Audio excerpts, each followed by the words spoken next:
ఎందుకు రామాయణము సాధన అంటే ఇలా బ్రతకాలి, ఎంత భోగాన్నైనా తన వారి కోసం విడిచిపెట్టి మహానుభావుడు తపస్సు చేశాడు. అంత తపస్సు చేస్తే 1000 సంవత్సరములు గడిచిపోయాయి. ఇన్ని 1000 సంవత్సరములు అయిపోయినా ఆయన నిరాశ చెందలేదు, నిస్పృహ చెందలేదు. నేను చెయ్యగలను, నేను సాధించగలను. ఈష అంటుంటారు మహర్షి. సంకల్ప బలం. మనిషికి నేను ఇది సాధించాలన్న తాపత్రయం ఉండాలి. ముందు లోపల ఆ నమ్మకం ఉండాలి.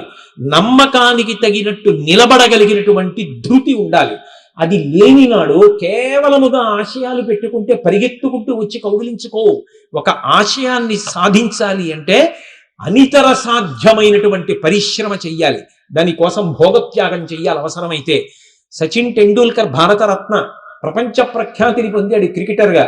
కానీ ఆయన జీవితంలో క్రికెట్ని సాధించడానికి ప్రొద్దుటి నుంచి మధ్యాహ్నం వరకు క్రికెట్ ఆడితే, ఇంటికి వచ్చిన తర్వాత మళ్ళీ సాయంకాలం వేసుకుని వెళ్ళడానికి తెల్లబట్టలు లేకపోతే ఉన్నవి ఒకే ఒక జత. మధ్యాహ్నం భోజనం చేసే ముందు ఆ బట్టలు తుక్కుని దండం మీద ఆరేసుకుని భోజనం చేస్తే, సాయంకాలం మళ్ళీ శిక్షణ కోసం వెళ్లే ముందు జేబులు ఆరకుండా ఉంటే తడి జేబులతో ఉన్న ఒకే ప్యాంటు చొక్కా వేసుకుని నేను కొన్ని నెలలు పరిశ్రమించానని రాసుకున్నాడు ఆత్మకథలో.